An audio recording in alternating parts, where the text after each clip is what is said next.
Spanish-American War. Okay, here's a question. If this war had not taken place, if there's a no war between American and Spanish, what will happen? Okay, before answer this question, there are some interesting facts that related. The U.S. just became like empire country because they need land and a new market to getting wealth. The easiest and fastest way is to conquer and to colonize other colonies.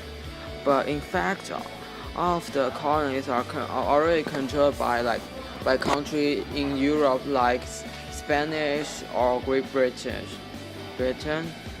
So U.S. must to find some way, to get the land, and the U.S. need a strategic point on the Pacific Ocean, which they can control, cannot control the Asia countries.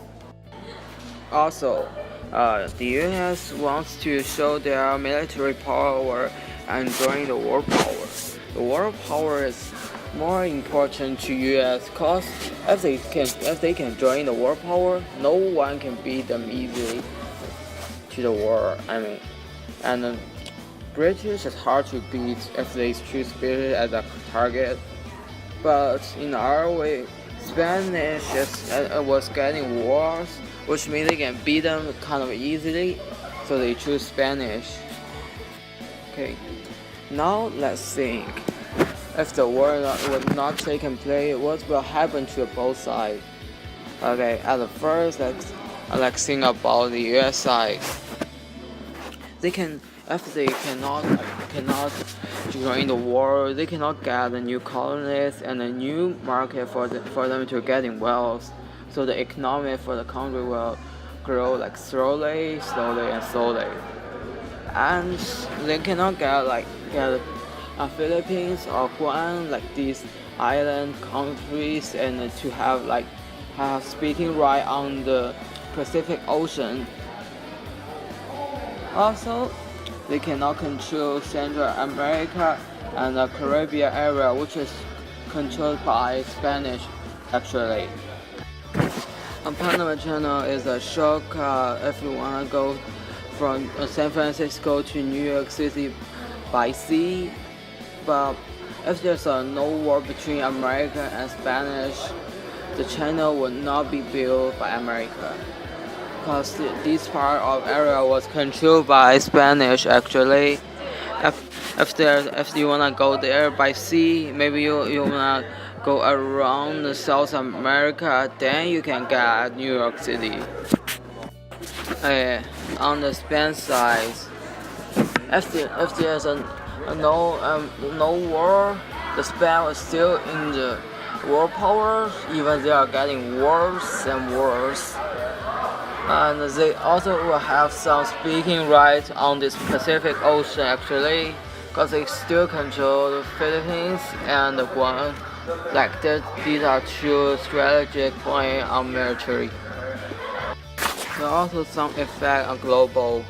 Britain was still the strongest, and later, maybe the Cold War would not between America and Russia, it was between Britain and Russia. And Cuba cannot be an independent country, because one of the benefits of the war was Cuba can trade with America as an independent country. Before, Cuba was controlled by Spanish, and when America wanted to trade with Cuba, it also means that Spanish will get all of the benefits. More importantly, several years later, there was World War I happened. After there was no war between Spanish and America, the U.S. cannot be trusted by island power during World War I because they don't have a chance to show their power, and if they cannot cannot be trusted, they cannot sell the weapon to the allies, then they cannot getting rich of that. Also, there is some impact of now. The U.S. will not be the strongest in the world, even not in the world power, cause they don't have chains to show, and they don't have any chains to getting wealth, because of the Spanish-American War. So, what country will be the strongest? So, I guess British or Russia will be the strongest, and the Spanish will be by British again, and Spanish will get out from the world power and never come back. Timeline for Spanish-American War in 1898 to 1901. In 1895, Cuban nationalities rebelled against Spanish rule. In 1896, Spanish General Wilder the Butcher comes to Cuba. In 1897, Spanish recalls Wilder. In 1898, USS Maine sent to Cuba. In that year, February 9th, Hertz publishes the Pd.1 letter insulting McKinley. February 15th, sinking of the USS Maine. February 25, Assistant Secretary of the Navy Theodore Roosevelt cables commanded Delhi with plan. The plan is to attack the Philippines if war with Spanish breaks out. April 11, McKinley approves war with Spain. And April 24th, Spain decrees war on the US.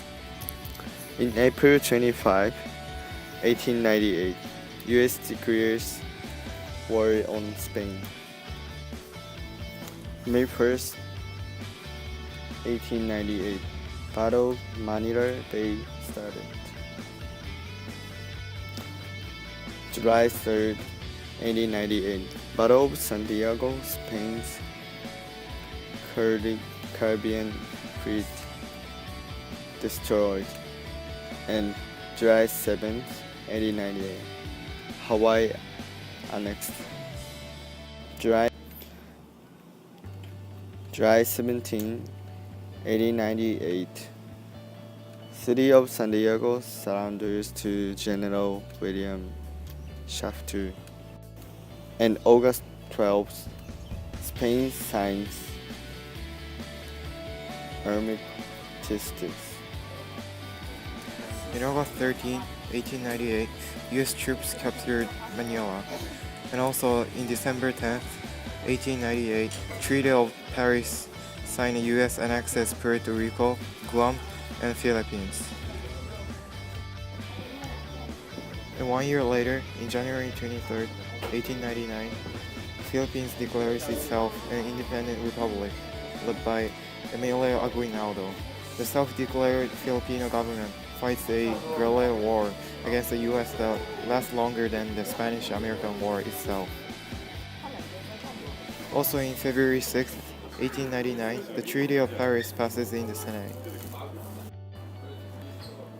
In April 2, 1900, FORCA Act was organized in order to allow some self-government in Puerto Rico. In the next year, there were a series of opinions by the U.S. Supreme Court in 1901 about the status of U.S. territories acquired in the Spanish-American War, which is called Inshowa cases. Also in March in the same year, Emilio Aguinaldo was captured.